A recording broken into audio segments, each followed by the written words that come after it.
Saya mulai.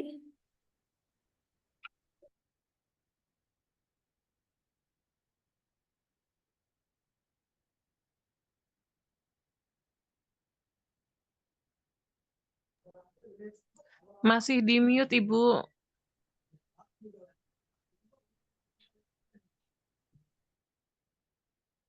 Ibu Dewi suaranya itu kayak masih di mute itu.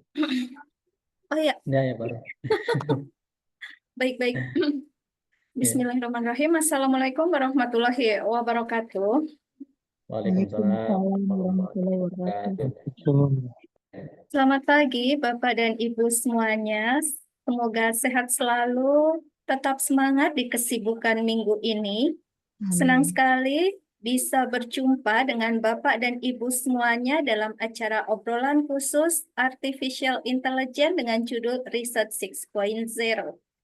Riset 6.0 merupakan istilah yang merujuk pada perkembangan terbaru dalam cara penelitian yang dilakukan terutama memanfaatkan teknologi modern dan pendekatan kolaboratif. Dan juga pada Riset 6.0 mendorong kolaborasi yang lebih erat antara berbagai disiplin ilmu, peneliti dari latar belakang yang berbeda untuk bekerja sama menangani masalah kompleks secara holistik.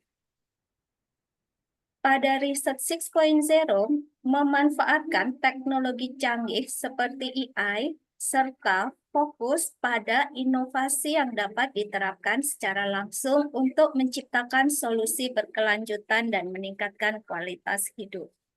Saya Dewi Murtiningsih akan memandu acara hari ini dengan narasumber yang expert dalam prompt AI developer, yaitu Bapak Ghazali Thompson dalam 1,5 jam ke depan. Dan tidak akan berlama-lama, selanjutnya saya serahkan kepada Bapak Ghazali untuk sharing terkait Riset 6.0. Silahkan Bapak.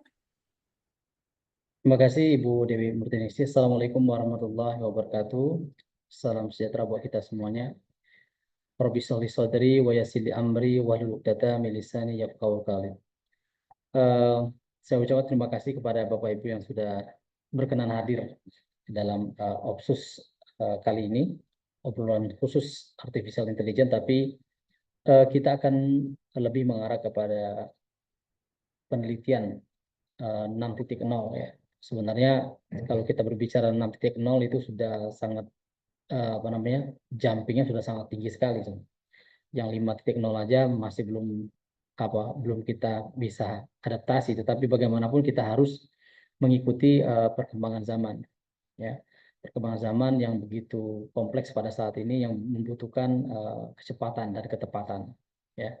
Sebenarnya saya bukan sebagai seorang ahli penelitian 6.0 ya, tapi di sini bagaimana nanti kita coba sharing ya, karena bagaimanapun opsi ini dibuat untuk sharing pengetahuannya, baik dari saya secara pribadi, mungkin dari para narasumber yang lainnya, seperti sebelumnya itu ada Pak Eko juga, ada juga yang lainnya ya.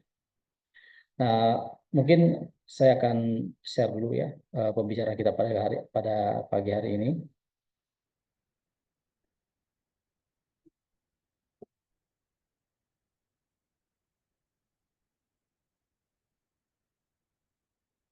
Apakah sudah terlihat semuanya Bapak Ibu? Udah, Pak. Terlihat belum? Oke, ya. Jadi saya mencoba untuk membranding diri ya. Sebenarnya belum ada di Indonesia ini yang license-nya atau lisensi tentang misalnya AI prompt developer. Karena kalau kita menjadi AI developer, kita bukan seorang ahli dalam artificial intelligence. Makanya sekarang ini kita membuat sebuah pemahaman atau keilmuan yang lebih spesifik. Dan mungkin nanti Bapak Ibu semua juga bisa membuat your personal brand. Oke, saya pengen membranding diri saya sebagai AI prompt. Karena memang sudah dalam setahun ini saya telah menulis mungkin sudah sekitar 200 buku prompt ya. Nanti mungkin sampai 1000 prompt baru kita buat license-nya seperti apa. Karena telah dibuktikan bahwa prompt-prompt ini sangat berpengaruh sekali terhadap penggunaan artificial intelligence. Jadi prompt yang tepat, cepat dan tepat itu akan memberikan hasil yang sangat luar biasa. Ya, karena memang kita masih terus belajar dan belajar. Mungkin dulunya yang membeli buku saya tentang prompt awal gitu ya. Nah, bagaimana kemarin saya begitu percaya dirinya bahwa bisa menyelesaikan jurnal dalam waktu 1 jam.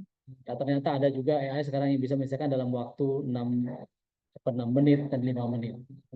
Nah, tapi itu dalam menyelesaikan. Tapi kalau dalam mempublikasikan itu pasti membutuhkan waktu ya. Nah, sebenarnya ide ini, ide Introduction to Research 6.0 ini sudah sekitar 2 atau 3 bulan yang lalu ya. Tapi saya mencoba karena ini kita baru introduction. Jadi bagaimana nantinya kita belajar bersama-sama seperti apa sih yang dikatakan dengan penelitian 6.0 itu. Ya, penelitian 6.0 transformation era digital dan berbasis data, big data maksudnya. Ya mungkin ini kita beberapa fokus ya yang kita diskusikan pada pagi hari ini seperti era digital, dasar berbasis AI, ada interdisciplinary atau fokus dan inovasi, tantangan dan etika. Nah, kalau kita melihat misalnya konsep utama penelitian 6.0, kalau kita lihat dari evolusi dan dari penelitian 5.0 ke 6.0, itu kita lihat adalah ini penelitiannya berbasis kepada teknologi yang menjadi penelitian yang sebenarnya integrasi dengan kecerdasan buatan dan data big data ya. Nah, jadi di sini kan kalau kita lihat 6.0 ini sudah melibatkan teknologi. Ya, jadi yang dulunya mungkin kita melakukan apa namanya wawancara secara langsung gitu kan, secara langsung atau mendatangi. Mungkin sekarang sudah bisa menggunakan teknologi yang real time ya, dengan menggunakan Zoom atau Gmail juga bisa ya. Atau kuesioner kalau dulu kita mendatangi misalnya mendatangi tempat dan kita memberikan kuesioner, dan sekarang saya pikir mungkin Bapak Ibu telah menerapkannya. Kuesioner itu bisa dibuat dalam bentuk Google Form ya. Juga bisa gitu kan, dan juga bisa langsung apa namanya kita tidak mesti harus cek satu persatu. Kalau dulu kan satu persatu, makanya ada mahasiswa yang dulu ketika saya masih S2 itu bangga banget dia karena ketebalan dari tesisnya itu mencapai 1.000 lembar.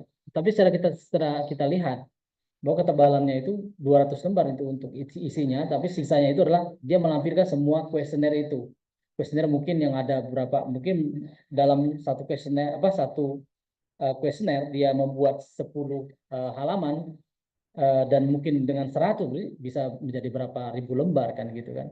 Tapi itu bukan ketebalan yang dibutuhkan dalam penelitian pada saat ini, adalah bagaimana kita bisa membuat apa namanya pengolahannya yang lebih baik gitu. Kan pengolahan sekarang sangat banyak sekali ya. Misalnya pengolahan metode kuantitatif atau kualitatif itu sudah sangat luar biasa ya. Mungkin bagi kita di Indonesia, seperti saya kasih contoh misalnya pengolahan kualitatif in vivo. Kualitatif in vivo itu sangat membantu banget ketika kita misalnya mau mengolah wawancara atau data-data misalnya berbasis PDF ataupun berbasis image, dia bisa olah itu dan dia bisa mengenerate, dan nanti kita tinggal melakukan analisis dan juga nanti interpretasi. Nah itu kalau ini. Kalau dari in vivo, nah banyak lagi teman-teman in vivo yang ada Atlas T gitu kan, yang mirip-mirip dengan itu. Kalau untuk apa namanya metode kualitatif. Kalau kuantitatif mungkin banyak itu. Saya juga sempat ikut juga punyanya Pak Baso itu ya, luar biasa juga itu tentang misal SEM. Tentang SEM, ada AHP, ada Delphi, itu banyak ya. Jadi itu sangat bisa membantu kita ya, membantu kita untuk menyelesaikan penelitian. Nah, terus penggunaan AI dan big data. Nah, big data ini yang penting. Ya, sekarang ini kita big data itu misalnya yang untuk penelitian khususnya nih, mungkin yang uh, international bereputasi, mungkin kita menggunakan misalnya Scopus. Scopus itu banyak banget. Ketika kita misalnya mencari jurnal-jurnal yang terindeks Scopus dengan satu keyword saja itu bisa mencapai ribuan. Oke, yang terindeks Scopus. Dan itu kita limitasi dengan misalnya 5 tahun terakhir.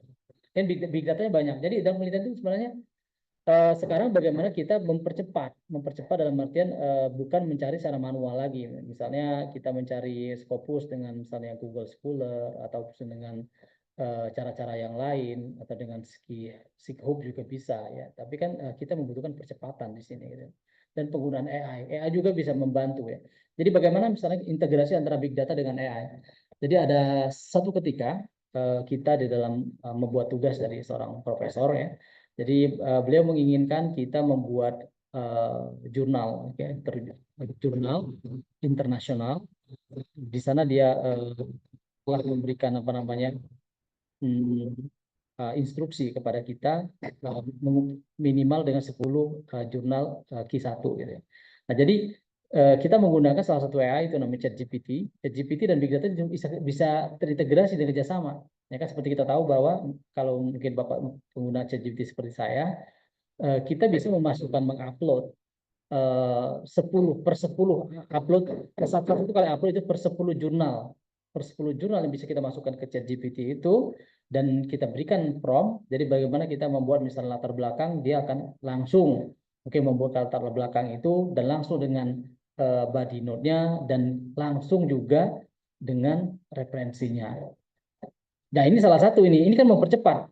Nah, daripada misalnya kita kalau saya biasanya itu selalu berinteraksi dengan ChatGPT. Kenapa? Karena memang saya tidak punya waktu untuk membaca jurnal yang misalnya 10 lembar per hari, enggak. Kita baca 10 jurnal per hari, tapi yang bacanya ChatGPT. Jadi, kenapa bisa saya sarankan dengan menggunakan artificial intelligence, ChatGPT ini? ChatGPT ini kan jujur ya. Kenapa saya bilang jujur? Dia tidak pernah misalnya mengatakan, ketika dia tidak tahu, dia katakan tidak tahu. Ketika dia mengatakan bahwa referensi ini misalnya nggak relevan, dia katakan tidak relevan. Ketika dia ragu, dia beritahu kepada kita, tolong cek kembali. Tetapi ketika misalnya ChatGPT tidak mengatakan, langsung memberikan referensi, dia enggak. Berarti dia sangat yakin. Jadi ini sih sebenarnya kelebihan dari artificial intelligence. Jadi dia sebenarnya berpikir sama seperti kita. Dan mungkin bagi saya mungkin membaca buku nggak terlalu tidak sebanyak ChatGPT ya, atau misalnya AI yang lain. Karena ChatGPT membaca buku sampai berapa jutaan buku yang dia baca. Saya mungkin beberapa ratus pun nggak nyampe. Jadi saya tidak bisa mengatakan seperti orang, jangan pakai ChatGPT hoax, ChatGPT apalah gitu ya, tanpa mendalami, karena dia belum begitu kenal dengan ChatGPT, apalagi dia bukan pengguna ChatGPT. Nah, terus selanjutnya adalah interaksi manusia dengan mesin. Jadi kita setiap hari berinteraksi dengan mesin, tapi jangan lupa interaksi dengan mesin itu kan diprogram, tapi manusia tidak diprogram, ya kan? Jadi manusia itu punya daya analitik, daya analisis. Nah, ChatGPT juga punya, tapi ada daya apa yang tidak bisa dilakukan oleh ChatGPT adalah analitis etis. Nah, itu yang bisa dilakukan oleh ChatGPT ataupun AI yang lain, karena dia diprogram ya. Teknologi kunci penggunaan AI seperti saya bilang tadi, artificial intelligence, machine learning, IoT dan blockchain. Nah, jadi ini 4 integrasi inilah yang nanti yang akan membantu kita di dalam penelitian 6.0. AI mungkin saya tidak usah jelaskan lagi bagaimana misalnya udah semua orang udah tahu mungkin memiliki dan banyak sekali AI yang mungkin yang paling populer pada saat ini yang memiliki jumlah user terbanyak itu adalah ChatGPT. Yang lainnya mungkin menyusul. Machine learning, kalau machine learning dia masih bersifat lokal ya. Saya tidak begitu paham ya. Tapi kan sepengetahuan saya bahwa kalau machine learning itu dia supervise ya. Kalau AI itu unsupervised. Jadi bisa kita mungkin ada ahli dalam bidang apa namanya IT mungkin memahami bagaimana jadi kalau Internet of Things banyak sekali semua yang bisa kita dapatkan pada saat ini dan big data, Internet of Things dan big data. Big data itu terutama kalau untuk penelitian kita big datanya ya di data Scopus, data WAS, okay? Atau data-data dari publisher. Kemarin beberapa bulan yang lalu kita telah membocorkan kan rahasia bagaimana misalnya mendapatkan ribuan jurnal secara gratis di www.lens.org ya. Itu kan salah satu big data. Dengan big data, dengan kata kunci kita bisa melakukan literatur review dan lain sebagainya ya. Oke, manfaatnya pertama pengambilan keputusan berbasis data itu memungkinkan pemahaman yang lebih mendalam terhadap data, pengambilan keputusan yang lebih baik. Yang kedua, efisiensi dalam proses penelitian dan kolaborasi lintar disiplin. Nah, jadi saya mengharapkan bahwa dalam penelitian 6.0 ini kita bukan tidak harus menjadi Superman, ya. Superman apa? Kita harus memahami semuanya. Misalnya dalam penelitian itu kita dengan misal IoT, kita harus menjadi ahli IoT. Terus ada AI, kita harus menjadi ahli AI. Terus ada machine learning, kita harus ahli itu. Kita nggak bakal bisa menyelesaikan penelitian kita. Buat saya, yang terpenting itu dalam penelitian adalah kita mengedepankan kolaborasi. Jadi jangan berkompetisi. Kalau kita berkompetisi, misalnya ini, oh ada orang pakai in vivo, kita harus pakai in vivo juga. Sebagai peneliti, ini pendapat saya pribadi ya. Yang terpenting adalah kita memahami bagaimana data itu diolah dan bagaimana kita bisa menganalisis dan menginterpretasikan data tersebut. Walaupun misalnya kita tidak pandai dalam misalnya dalam pengolahan in vivo atau dalam pengolahan atlas T atau dalam SEM. Karena banyak sekali talenta-talenta yang bisa membantu kita. Itu untuk mempercepat. Tapi kalau kita mau belajar dari awal juga lebih baik. Tapi menurut pendapat saya sekarang yang dibutuhkan adalah kecepatan dan ketepatan. Kalau kita misalnya orang belajar kita belajar SEM juga itu butuh berapa semester. Sedangkan yang dibutuhkan sekarang aja adalah kita percepatan. Dari bagaimana misalnya salah seorang menteri kita yang bisa menuntaskan pendidikan dalam waktu 18 bulan. Jadi sebenarnya itu adalah make sense juga sih sebenarnya ya. Jadi bagaimana kita mempercepat. Ya kalau seandainya semester itu 6 bulan itu bisa dijadikan 3 bulan, why not gitu. Nah jadi kita harus melakukan percepatan-percepatan. Percepatan ini tentunya dibarengi dengan kualitas pemahaman kita tetap tentang bidang ilmu yang kita dalamin. Ya itu yang pentingnya.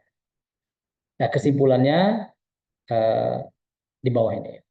Jadi industri 6.0 itu melibatkan IoT, machine learning atau big data dan juga dengan blockchain. Nah, jadi mungkin ini yang perlu kita pahami bahwa in my opinion ya, kita harus memiliki one of those kemampuan salah satu dari ini. Misalnya saya mungkin lebih concern di artificial intelligence. Mungkin ada Bapak Ibu, saya juga punya teman itu dia memegang big data. Saya kerjasama sama dia. Nah, ada yang ahli Internet of Things gitu, atau yang ahli misal blockchain. Nah, di sinilah kita bisa berkolaborasi. Jadi bukan kompetisi. Kalau misalnya di antara ini kita tidak mau, kita harus menjadi spesialis ya. Kalau pendapat saya. Kenapa misalnya kita itu tidak terlalu apa namanya? Kita tuh pengen pengen paham semua gitu.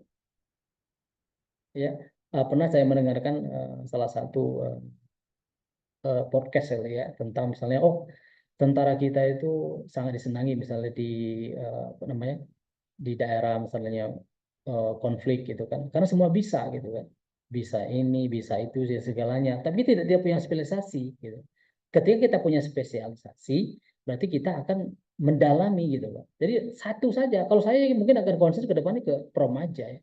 Saya tidak akan belajar misalnya bagaimana menandingi apa ChatGPT ya yang terbaik di dunia ini bukan menandingi tapi bagaimana kita berkolaborasi dengan orang-orang yang memang mempunyai kemampuan dan dengan misalnya alat-alat yang memang bisa dimanfaatkan untuk tujuan kita gitu seperti itu sampai di sini ada yang mau didiskusikan.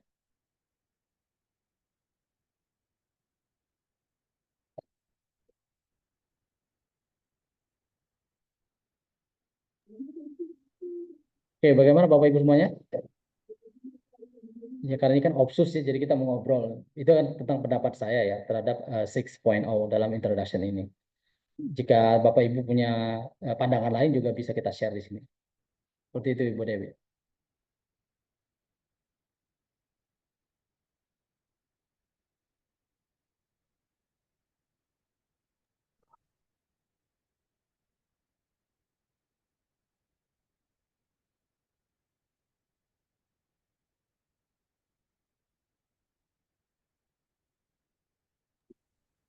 Sepertinya belum ada yang resen atau ingin sharing. Mungkin Bapak kita bisa dibantu terkait riset 6.0 ini. Ada simulasi atau contohnya? Oh contoh, kalau contoh belum kita masuk introduction, jadi mungkin di bentar.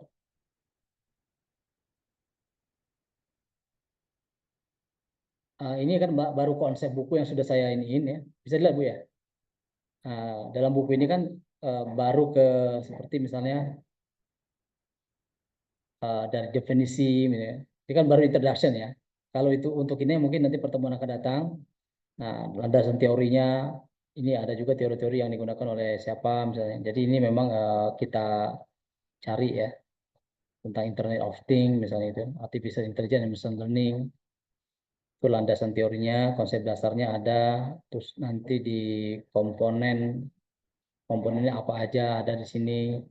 Bab 3 di bab 4 tentang penelitian, menetapkan hipotesis dan segala macam ya. Terus pengumpulan data juga ada di sini. Bagaimana mengumpulkan data dengan menggunakan teknik 6.0, analisis juga ada, visualisasi. Nah, ini ada grafik segala macam ya. Ini ada bisa dipakai nanti. Seperti itu Ibu Dewi. Justru sini kan saya pengen minta insight gitu ya dari rekan-rekan juga yang terkait itu. Makanya saya mendepankan itu bagaimana misalnya di sini mungkin ada yang ahli IoT ataupun machine learning. Nah, ini yang perlu kita diskusikan dan mungkin nanti kita bisa membuat suatu hal yang lebih baik dari yang saya buat.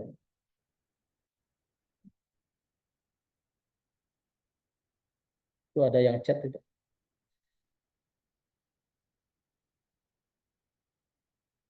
Oh, itu dari Bu Dewi. Saya pikir dari ini, dari peserta. Silakan Bapak Ibu semuanya yang ada ini, yang ada pertanyaan ataupun kita share tentang pengetahuan masalah penelitian 6.0.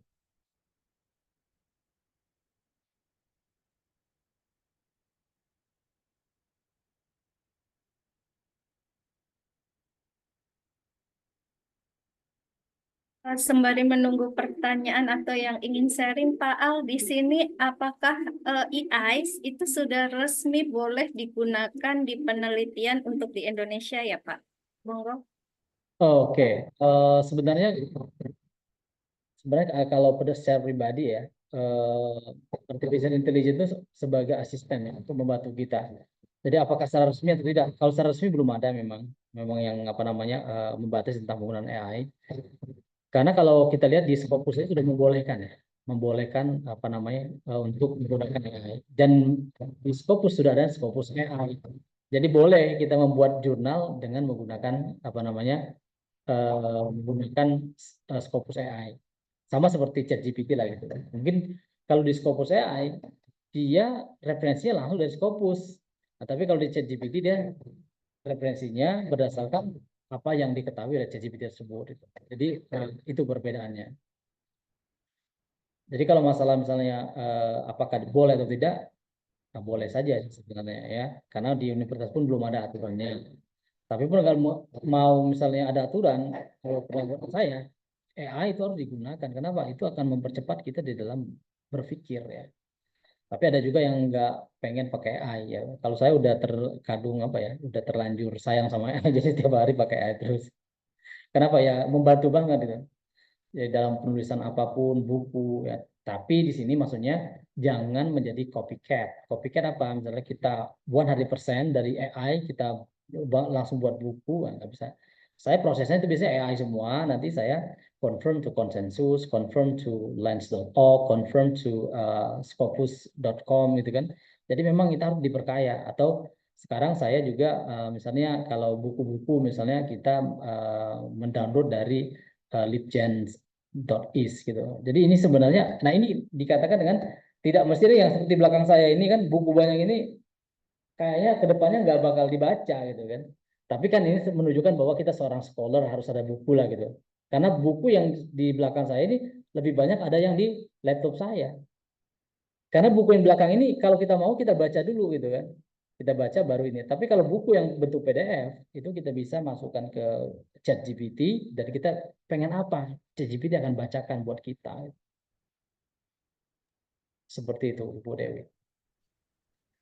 Izin Mungkin ada yang bertanya, lain. Silakan saya Ibu.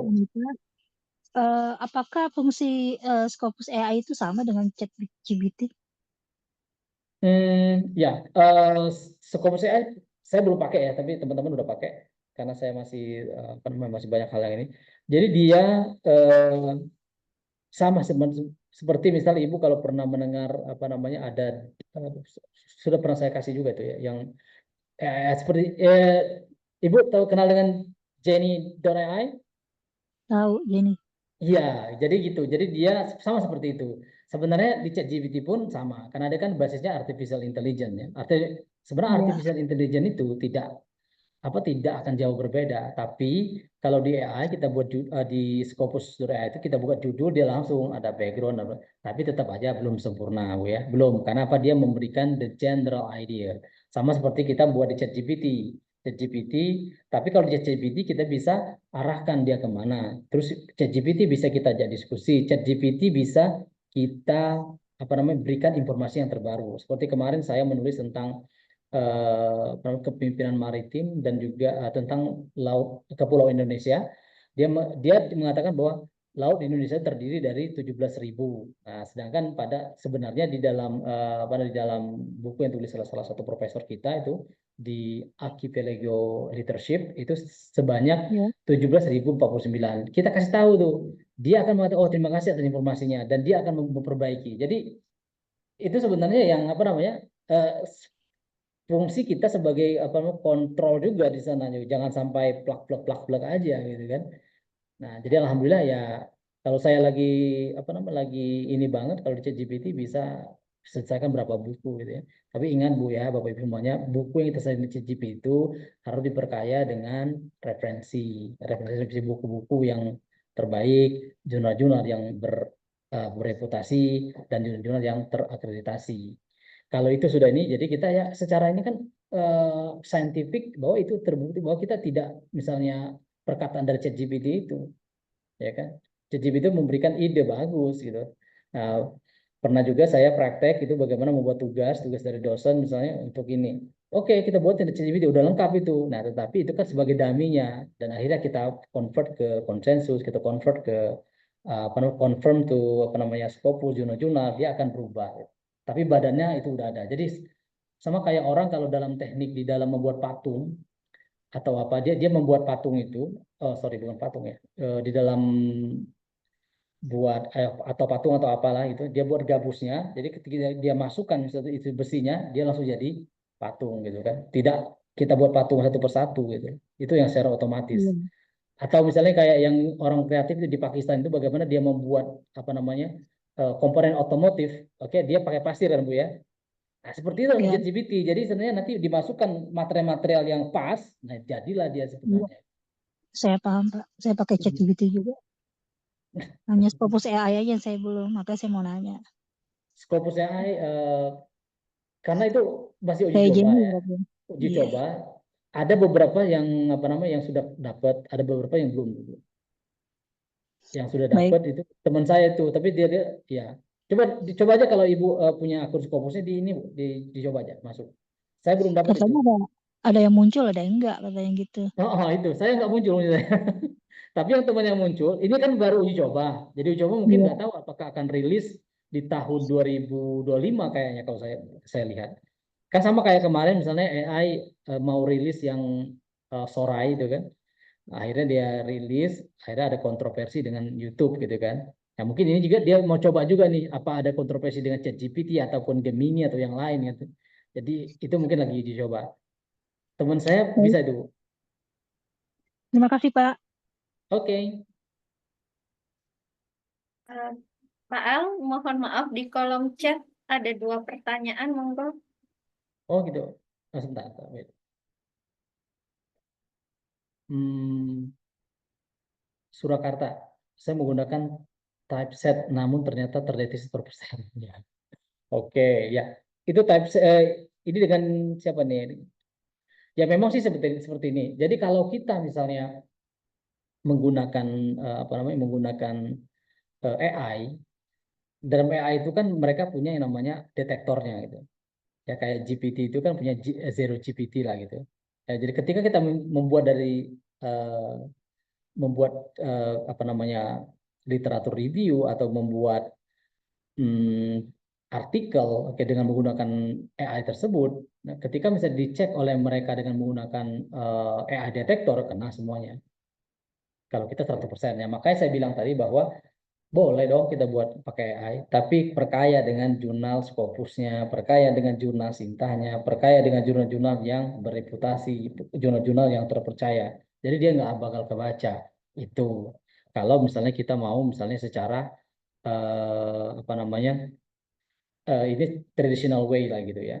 Tapi kan kalau misalnya mau cara hacking juga ada itu sebenarnya. Kalau Bapak menggunakan ChatGPT ada itu hackingnya. Tapi japri saya aja ada. Tapi kan istilahnya di sini saya tidak mau mengajarkan itu ya. Saya tuh pengen mengajarkan bagaimana ChatGPT menjadi partner kita dan juga nanti kita ahli dalam menjadi dari researcher gitu ya, menjadi peneliti yang sebenarnya gitu. Jadi kita tahu mana yang salah dan mana yang benar gitu ya. Seperti itu ya, Bapak atau Ibu itu ya. Nah, tapi kalau nggak mau ngakal-ngakalin bisa, coba cari aja itu di YouTube juga banyak itunya, yang cara ngakal-ngakalin ya. Istilahnya Prof, apakah ada AI gratisan yang bisa digunakan untuk olah data thanks? Ya, sebenarnya gini, AI itu semuanya free. Ya, free itu dia apa namanya? Tapi dia akan akan limit ya. Misal di ChatGPT itu kita cuma hanya bisa sampai dengan 500 kata.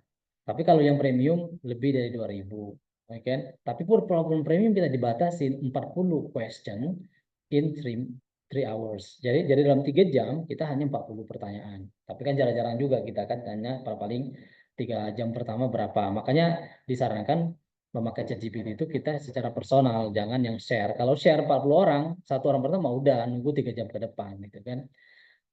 Sangat banyak Bapak, kalau ini semuanya free itu. Jadi seperti maksud saya adalah memang di dalam mengeksplor itu tidak mesti harus kita berlangganan semua. Kalau saya hanya berlangganan hanya yang inti-inti aja, yang poin-poin terpenting saja. Tidak semuanya. Kalau misalnya saya harus langganan ada Brintex di sana, terus ada Jenny, terus ada apa lagi itu.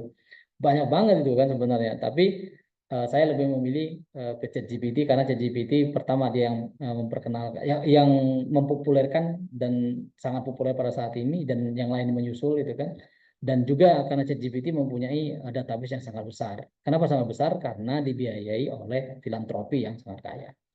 Ya kalau kita mau buat bisa aja, tapi kan terbatas. Jadi artificial intelligence sama seperti misalnya rumah, gitu kan.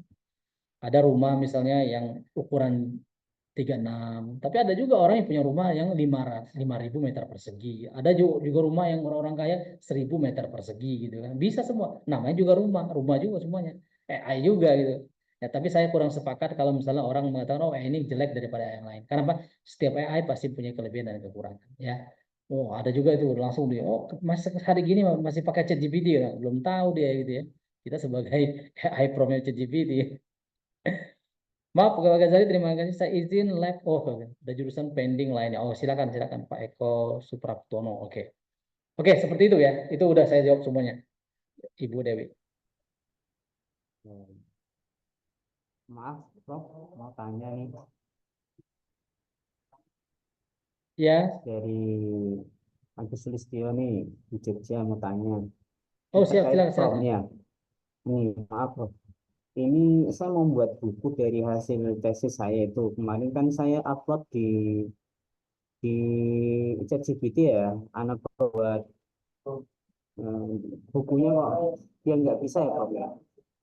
Gimana? Ya, itu tesis saya Ya, mau siap. saya jadikan buku. Mm-mm. Jadi sebuah buku. Tapi ketika saya upload datanya di ChatGPT, kenapa ChatGPT tidak mau mengolah ya?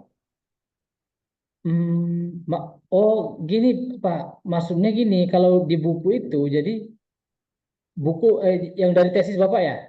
Iya, Ya, kalau mau dibuat buku, kalau dari tesis itu kita harus eh, per ini Pak, apa namanya, siapa itu? Lagi rame. Jadi Bapak kalau buat buku, jadi dari buku Bapak itu dari apa? Skripsi ya? Skripsi ya Bapak ya? tesis Pak, Oh tesis ya? tesis ya. Nah tesisnya diupload, udah diupload belum? Sudah, Prof. Nah coba diperintahkan di awal. Jadi ini kayak kita sama ngobrol sama orang ahli lah gitu ya. Hmm. Saya ingin Anda dibuatkan di prompt ya, di prompt yang baru. Saya ingin Anda membantu saya dalam mengkonversi tesis saya menjadi buku. Nah gitu aja Pak. Nanti diikuti atau selanjutnya, misalnya, atau apa? Kita perkenalkan dulu buku kita. Hmm. saya akan mengupload tesis saya. Tolong Anda pahami misalnya gitu kan. Kita lihat lagi apa. Nah, setelah itu bisakah Anda menyarankan untuk membuat outline-nya? Setelah itu udah outline kan, kita dia udah outline kan. Nah, kita buatnya saya ingin Anda membantu saya untuk menyelesaikan bab per bab gitu. Data-datanya berdasarkan tesis yang saya upload tadi gitu. Nah, udah bab 1 apa misalnya, dia akan tuliskan kembali 200 lembar. Satu, nanti Masnya lihat misalnya apakah misalnya referensinya masih relevan atau tidak. Itu nanti harus kita ini cek and recheck ya. Nah, terus lanjutkan ke bab 2. Jadi jangan langsung buatkan buku, nggak bisa deh, Pak. Jadi kalau saya selalu bab per bab. Bab per bab. Nah, terus nanti terakhir misalnya di bab terakhir itu, misalnya bab udah 1 bab nih, minta ininya apa namanya, tolong tuliskan misalnya referensinya. Dia tulis, nah, kita cek lagi nih, benar nggak referensi yang kita tulis tadi, ataukah apakah referensi itu berasal dari tesis saya? Katanya, nah, jika ada yang relevan, tambahkan. Jadi dia juga bisa memberikan apa input ke kita, Pak. Itu yang saya lakukan ya. Nah, atau misalnya kalau misalnya ada data terbaru, tambahkan jurnal ini ke dalam bab ini. Dia tambahkan, Pak. Sesuai dengan tema kita ya, bab tadi bab apa gitu. Seperti itu. Tapi kita uploadnya dari tesis kita itu per bab ya, Prof?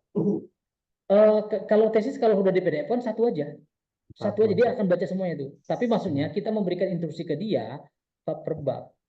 Jangan langsung misal tuliskan buku, bro, nggak bisa dia. Karena dia nanti akan membuat summary.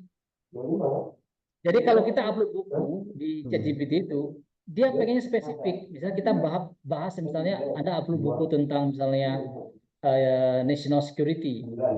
Kita kan kasih perintah tuliskan misalnya national security berdasarkan para ahli. Dia buat semua itu dengan yang ada dalam buku itu. Gitu loh. Jadi kita juga misalnya sebenarnya dia membantu kita untuk mengeksplor ide kita. Nah, jadi kalau Mas yang pengen buat misalnya dari itu, seperti itu saran saya. Atau kalau pengen santai bab per bab, 1 bab, ayo kita iniin, terus sekaligus mengupdate, ya kan? Siapa tahu nanti yang di tesis kita itu misalnya ada misalnya referensi yang sudah out of date atau referensi yang misalnya yang tidak bisa digunakan lagi. Jadi bukunya jadi fresh, Pak. Bukan hanya misalnya mengkonversi, cuman mengganti template tesis menjadi template buku. Itu banyak seperti itu. Kalau kayak gitu ya nggak usah pakai ChatGPT.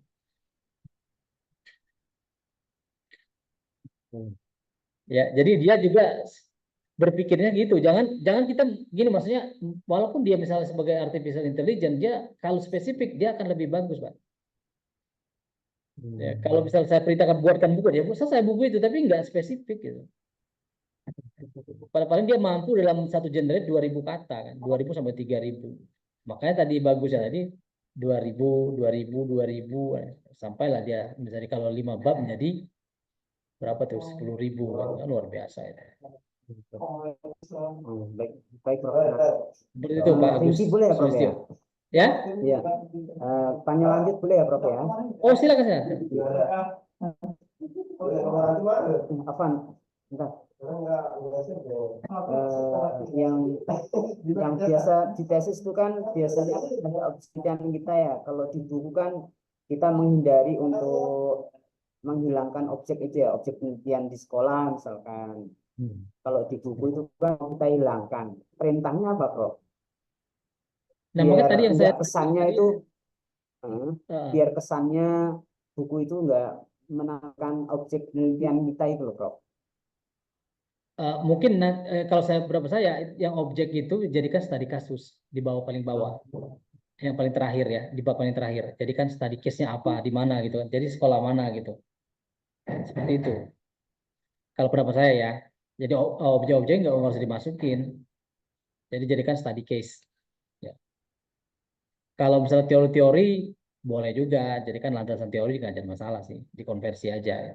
Jangan dibuat metode penelitian gitu kan. Kan dalam metode penelitian kan ada tuh teori-teori, buat aja landasan teori gitu dari itunya nggak jadi masalah.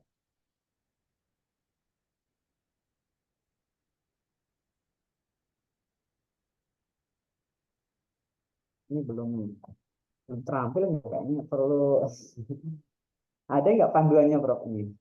Apa? Panduannya. Panduan. Oh, Iya, panduannya coba buat nanti share, serangkaian. nanti japri saya nanti. Nanti saya share ini apa yang saya lakukan ya. Nanti share saya. Japri ke saya aja. Nanti saya share Iya, apa namanya? Ininya apa namanya? Promnya itu. Nanti saya kirim nanti langsung bisa dibuat tuh. Ikutin aja dari awal sampai akhir ya. Tapi jangan iya, disebar itu bisa aja. keluar. Nah, baik, bisa keluaran Prof. Insya Allah. Oke. Alright. Ya.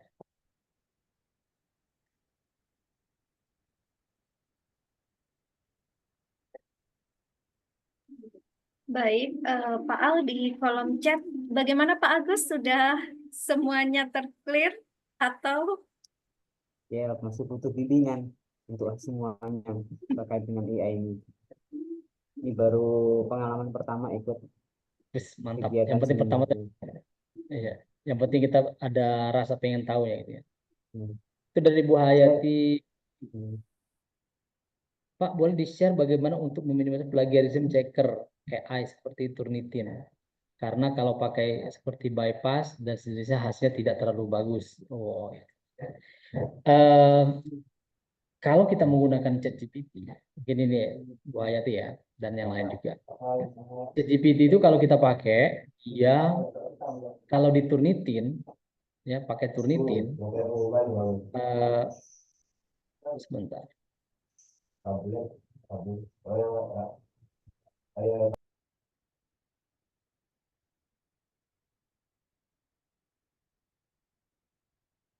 Ya,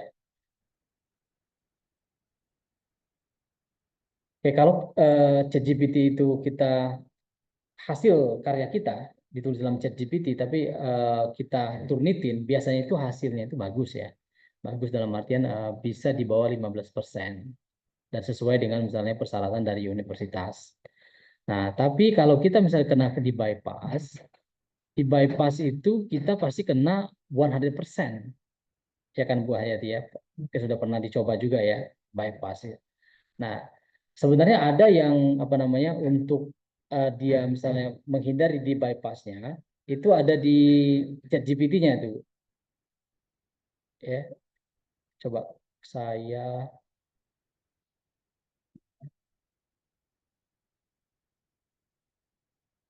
sebentar saya share ya, share.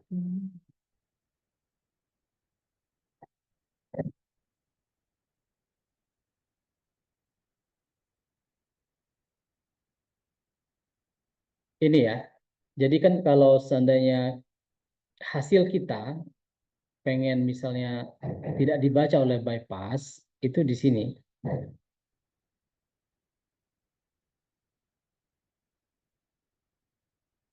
Mana kemarin tuh?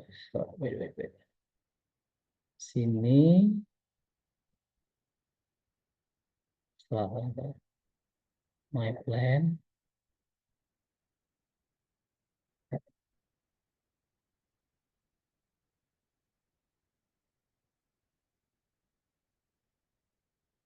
Tampak ya.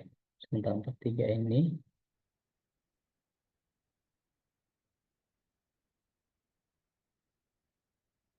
Customize.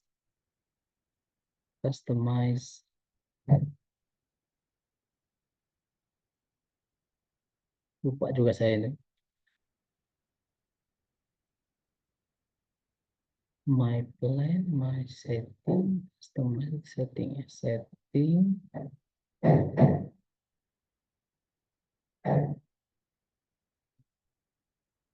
lupa lagi saya. Jadi ada di sini nanti saya kasih ini ya apa? Apakah ini yang berubah atau gimana ini? Ketika kita klik di sini ya ada extension bukannya? Enggak juga. Kok nggak nampak ya di sini? GPT, my plan, my GPT, custom. Oh ya, custom ya. Custom. Ini. Jadi ini Bapak Ibu yang menggunakan ChatGPT, saya ulangi lagi ya di sini. custom ternyata, custom. Terus yang paling bawah itu dibuat 100% unik. Ketika Anda membuat membuat hasil karya Anda dengan menggunakan ChatGPT ataupun menggunakan AI yang lain, dia akan lolos di bypass. Ini customnya sini, dibuat aja custom seperti ini. Ya, 100% unique way. Nah, kalau itu dipakai, ketika misalnya ada dosen yang memakai itu, atau Anda sebagai dosen, juga tidak bakal terdeteksi. Seperti itu, Bu Hayati.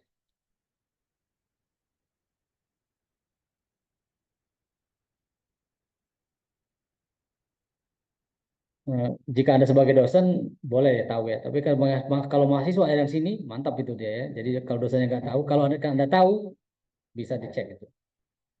Jadi dia bypass. Bypass itu berbayar juga sih sebenarnya bypass.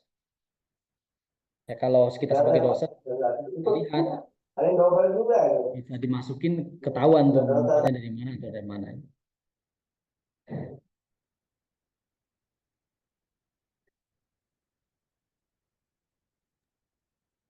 Prof, Bapak Ibu ini istilah ada yang bypass itu apa, Prof? dalam machine learning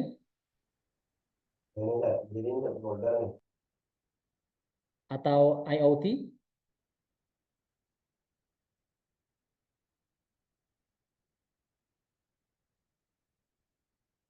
Atau ada yang memahami big data?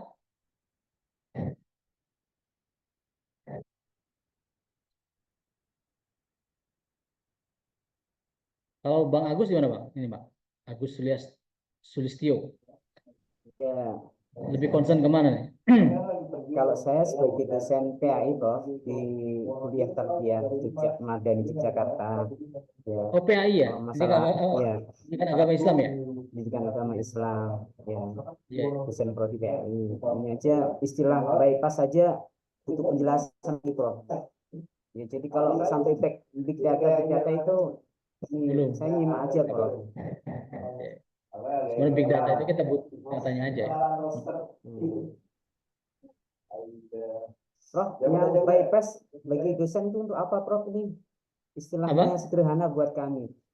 Oh iya, Istilahnya jadi gini, bypass Pak Agus ya. buat Jadi kan Pak Agus kan membuat misalnya karya ataupun nanti mahasiswanya membuat karya dengan ChatGPT lah kita anggap ya.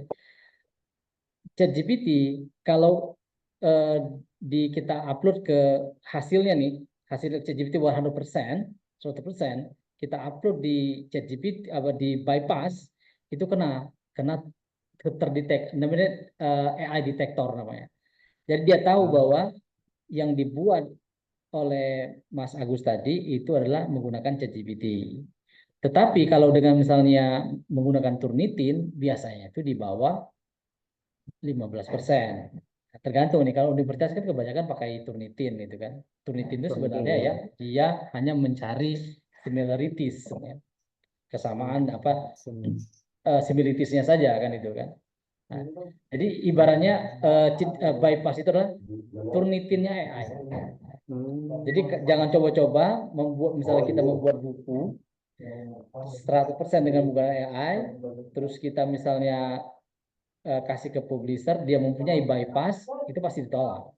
Atau misalnya ada jurnal, kita mau masukin jurnal, terus dia pakai bypass, pasti 100% dibalikin. Nah, tadi yang saya jelaskan tadi, bagaimana biar dia misalnya bisa lewat bypassnya dengan custom GPT di bawahnya 100% unik. Nah, jadi biasanya apapun yang kita misalnya masukkan di dalam ChatGPT tidak bisa terdeteksi oleh bypass. Nah itu, tapi kita nggak tahu itu akan bertahan seberapa lama, karena teknologi itu pasti akan maju. Nah sekarang mungkin tidak bisa, mungkin lama-lama bypass belajar, oh ternyata ada yang menggunakan seperti itu, dan nanti mungkin bisa terdeteksi. Sama kayak Turnitin waktu dulu kan, kita cukup aja kata titik, koma, ini kan bisa tidak terbaca, ya kan? Atau misalnya kita jadikan dia sebagai image, nggak terbaca juga sama Turnitin. Tapi sekarang dia udah lebih canggih gitu. Tapi dia tidak bisa membaca apakah tulisan di Turnitin itu, tulisan kita itu buatnya pakai AI atau tidak. Atau memang disengaja gitu kan, kita nggak tahu. Karena mereka tidak dengan satu platform. Berarti ini harus ada aturan yang lebih update ya terkait dengan penggunaan ChatGPT bagi mahasiswa yang di perguruan tinggi kami nih. Misalkan kita harus pakai mengganti Turnitin jadi bypass ya. Bukan Pak. Bypass itu untuk sebagai polisinya bagaimana bahasanya? Bypass itu untuk cek plagiarismenya. Iya. Bypass Ya, ini untuk pendeteksi bahwa hasil karya itu dari ChatGPT gitu, atau dengan menggunakan artificial intelligence, bukan hasil dari pemikiran mahasiswa gitu.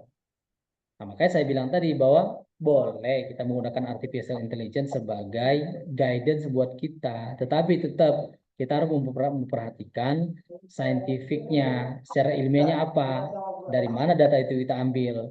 Ya, karena belum tentu juga apa yang dipahami ChatGPT selaras dengan pemikiran kita, ya kan gitu. Karena ChatGPT itu diprogram. Kalau manusia itu kan nggak diprogram, kan dia bisa melihat mana data-data yang etis dan non etisnya. Jadi bukan menggunakan bypass. Bypass itu justru dia untuk mengurangi. Gitu. Tapi kan kalau memang ada universitas sudah canggih yang mumpuni, pasti pakai semua itu. Tapi kalau di Indonesia mungkin belum seini ya. Mungkin yang top 10 mungkin udah bisa pakai itu ya. Tapi kalau masih di bawah mereka GPT aja belum pakai. Gitu. Ya, maksud saya begini, Bro. Ini kan kalau Turnitin kita pakai ChatGPT itu kan bisa lah kita dapatkan 15% ke bawah ya. Iya. Tapi ketika tidak pakai bypass atau detektor, itu kan nanti mahasiswa kan oke-oke aja ya. Terus terserah mereka. Nah ini cara pakai bypass sama detektor di kampus kami ini gimana, Prof? Ya, gimana? Yang AI? Supaya siswa ini kita bisa tahu bahwasannya skripsinya, proposalnya itu buah karya dari 100% ChatGPT. Untuk melakukan bypass sama IA detektornya itu kami belum tahu, Ya. Prof. Belum ya. Makanya Sebenarnya nanti itu Bang Agus itu sudah ada di YouTube saya, itu coba dicari di nusaacademy.com ya. Nusa Academy itu udah tentang AI detektor namanya. Undetectable AI namanya, ada itu. Jadi ikutin aja di YouTube saya itu ada itu. Oh, iya. Jadi bagaimana masukin yang belum ada. Nanti bisa di-share di grup, Prof. Oh, boleh. Ini, Prof, Itu ada detektor. cuman aja apa namanya? Nusa Academy. Kalau di YouTube ada, buka aja sana. Ada yang ada gambar Ibu Dewinya itu. Terima kasih ya, Prof. Ya, Nanti ada yang banyak, jadi udah Prof, 60-an 60 YouTube itu yang ini. 60. Ini belum sempat kita update lagi.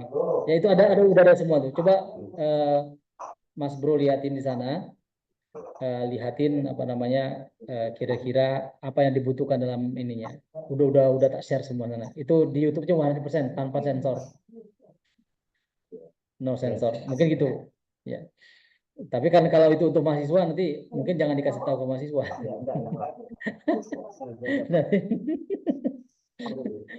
Itu karena ilmu mahasiswa ini kan ini dengan gurunya itu kan mirip-mirip kan itu kan.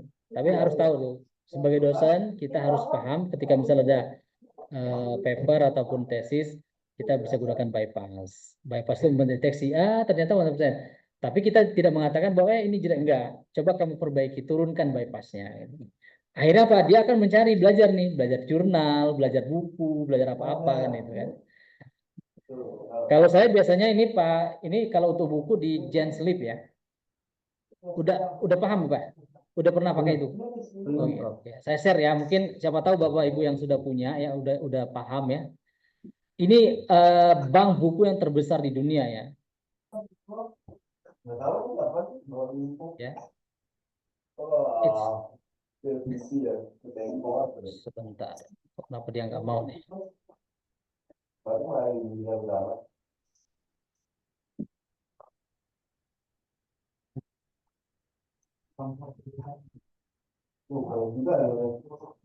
Apakah terlihat?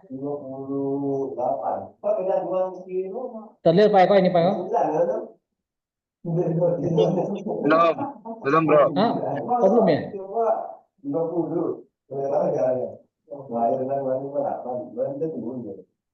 Oh, belum saya share ya. Oke, kita lihat.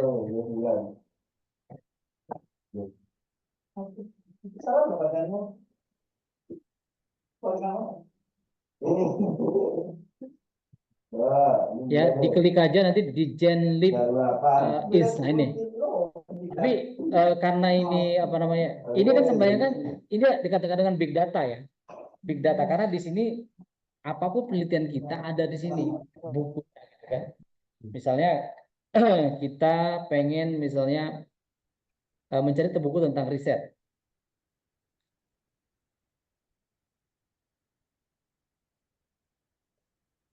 Research ya. Research method misalnya itu kan. Oke. Kita tinggal klik enter. Tuh banyak banget tuh bukunya. Tinggal kita pilih mana yang ini. Misalnya, oh saya pengen buku mana nih? Ini saking banyaknya sampai berapa ya? Sampai 7 layer nih. Layer 1 banyak nih.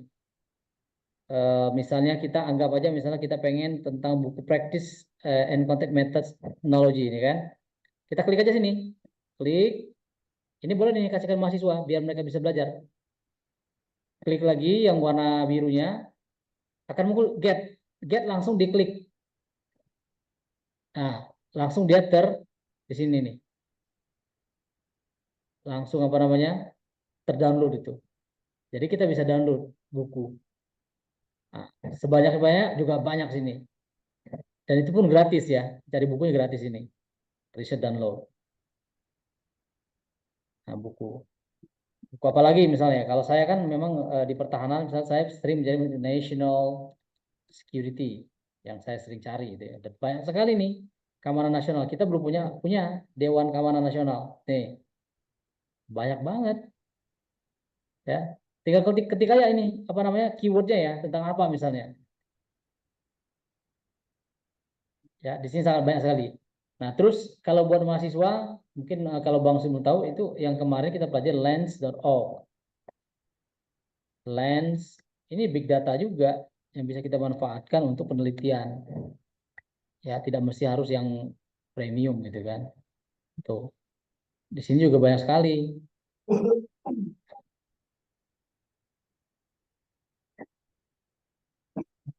Oke, sukses. Error ya kan. Nah, di sini kan kita lihat apa namanya? Oh, refresh dulu.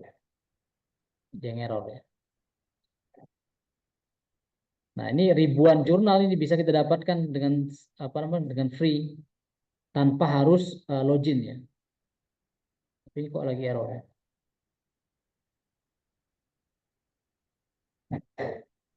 Ada paten, ada mana nih? Sebentar nih kok kenapa dia error?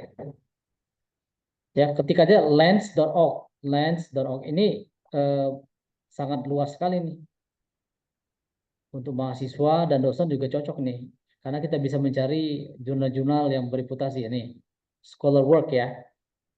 Scholar work misalnya mencari tentang sini sudah ada juga national security misalnya. Kita klik aja nih. Ini tanpa login ya. Kalau login bisa 10.000 lebih. Kita ini yang apa juga taruh banyak-banyak. Kita butuh cuma 10 biji doang. Nih. Tuh, ada sekitar 108.081. Ini banyak banget nih.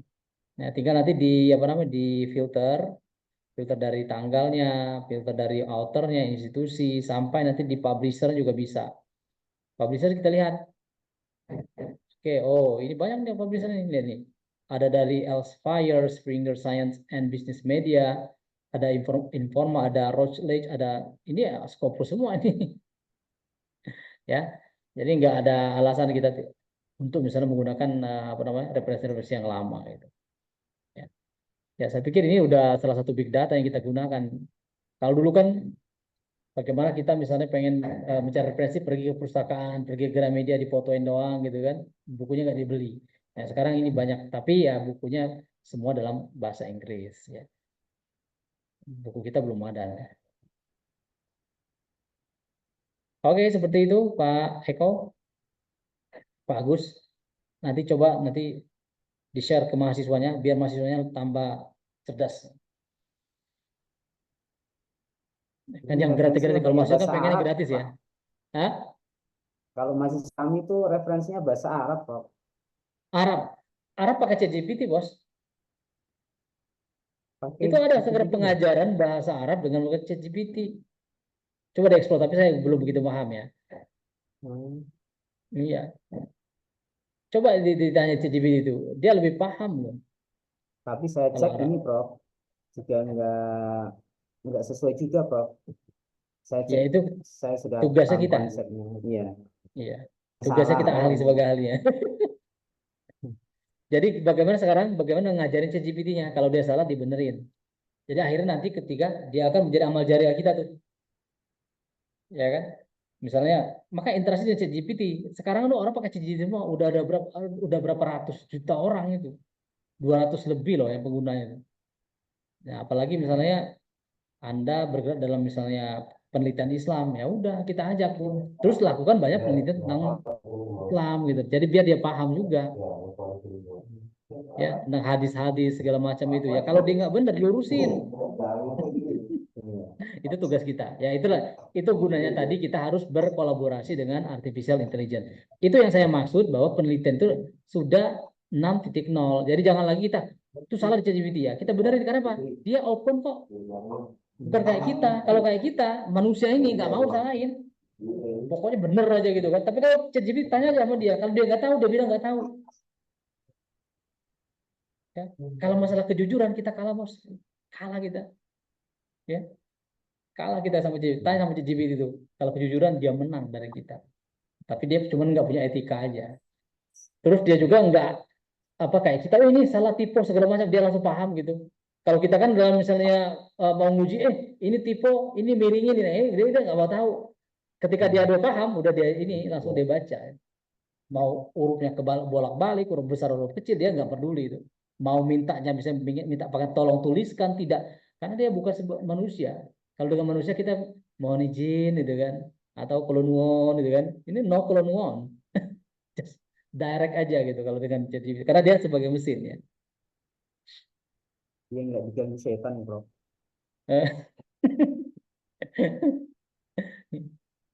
Ya, itu maksud saya itu bagaimana kita itulah yang dikatakan dengan 6.0 kita bisa berkolaborasi dengan artifisial.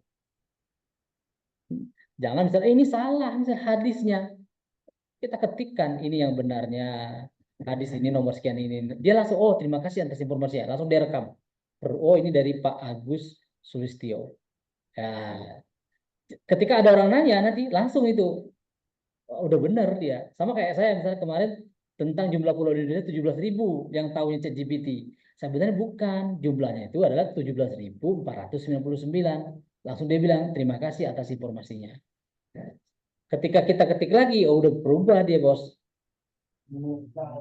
Gitu. Ya ingatannya tajam, bukan kayak kita bos. Namanya juga artificial intelligence ya. Gitu Pak Agus ya. Halo Prof. Oke Bu Dewi gimana Bu Dewi? Ada lagi Bu? Halo Prof. Ya, Numpang kayak mau tanya, itu kan dengan siapa nih? dengan Samsul Hidayat. Oh siap Pak Samsul gimana Pak? Iya, ini kan kita bahas dengan ChatGPT ya. Kalau dengan Gemini Google, itu bagaimana itu performan atau sama atau tidak gitu, Prof? Mohon penjelasannya. Ya. Kasih. Kalau kita misalnya melihat dari Gemini kan punya Google, sorry, Gemini punya siapa ya lupa. Kalau Gemini itu berbasisnya ini Pak, kalau nggak salah dia di Google ya. Google. Iya, data-data Google dia tahu semua tuh. Tapi kan kalau ChatGPT itu memang dia dilatih untuk membaca dokumen dari Microsoft dan disuruh baca buku. Kalau nggak salah untuk membaca ratusan buku berapa itu harus menghabiskan triliunan rupiah Pak.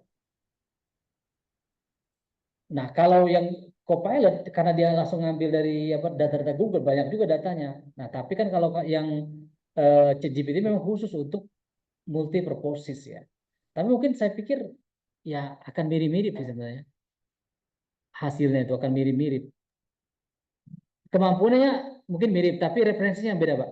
Iya, referensinya. Saya lihat juga, Ah, saya pernah beda. coba keduanya dengan prom yang sama, Iya, sedikit berbeda gitu. beda dia.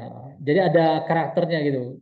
Iya, Jadi kan sebenarnya apa ya, kalau di dalam AI itu kan dia ini kan kompetitor ya. AI itu kan ada Gemini, ada apa namanya, ChatGPT gitu kan. Ya iya, kalau mau perbandingan juga, tapi kan kalau kita memperbandingkan juga ya beda-beda tipis karena cara pandangnya juga berbeda, Pak. Jadi kan kalau saya sih kenapa belum beralih ke lain ya karena mungkin satu beralih ke lain kita harus keluar cost lagi ya. Ya kalau yang gratisan bisa juga sih sebenarnya. Dulu saya pakai Gemini juga. Kenapa? Saya dulu masih Copilot namanya Pak ya. Saya pakai itu, tapi saya merasa bahwa saya masih nyaman dengan yang ChatGPT gitu. Makanya ya udah saya putuskan satu aja lah daripada banyak-banyak gitu kan. Tapi sebenarnya ada juga yang lain mungkin yang lebih baik gitu. Dulu juga saya pernah kan Grok juga cepat, tapi cepat ngawur gitu kan. Nah, tapi kalau ChatGPT ini yang enaknya kita bisa berinteraksi. Saya nggak tahu kalau di Gemini itu bisa nggak kita diskusi seperti itu. Aku sama belum aja, sama. sama aja kan, iya. Iya, Tapi mungkin daya analisanya Pak, karena apa? iya, Tergantung kecerdasannya itu tergantung dari berapa juta buku yang dia baca. Nah, karena seperti misalnya Perplexity. Kalau Perplexity untuk data update dia bagus, Pak.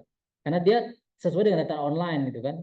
Berita-berita segala macam boleh yang pakai yang itu. Tapi kalau untuk hal-hal yang lebih apa namanya kompleks itu kita harus menggunakan GPT-4 ya. GPT-4 mungkin bukan hanya di ChatGPT aja, mungkin ada juga di Gemini juga ada kali. Gitu Pak, saya pikir nggak akan ini Pak. Yang penting bagaimana tujuan kita, misalnya saya sebagai peneliti, penelitian saya ini bisa diakui secara internasional dan penelitian saya ini bisa menuntaskan saya sebagai magister dan sebagai misalnya doktor dan menyelesaikan misalnya sebagai profesor. Nah mungkin semuanya bisa kita pakai. Kita tidak boleh misalnya menjatuhkan AI satu dengan yang lain. Ya karena AI itu sama seperti wanita Pak. Nggak mau dia dibandingin tuh. Kalau dibandingin bahaya nih. Ya Bu Dewi ya. Seperti itu Bapak Samsul Hidayat. siap, siap. Terima kasih, Bro.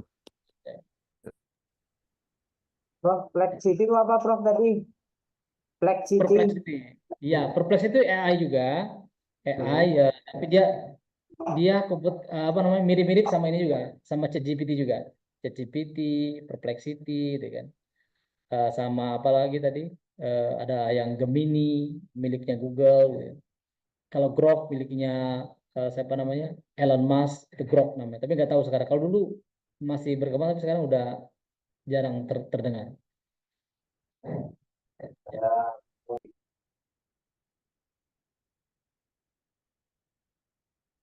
Saya kembalikan ke moderator.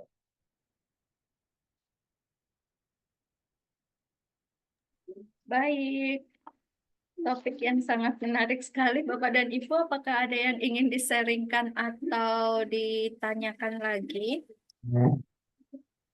Izin mau bertanya, Prof. Cukup. Jika cukup, kami mengucapkan terima kasih kepada Bapak Ghazali Thompson atas sharing materi yang sangat bermanfaat sekali. Di sini saya juga jujur mendapatkan em, 2 aplikasi ya, yang dimana saya juga jarang menggunakan LibGen dan Lens.org. Saya jarang banget menggunakan dan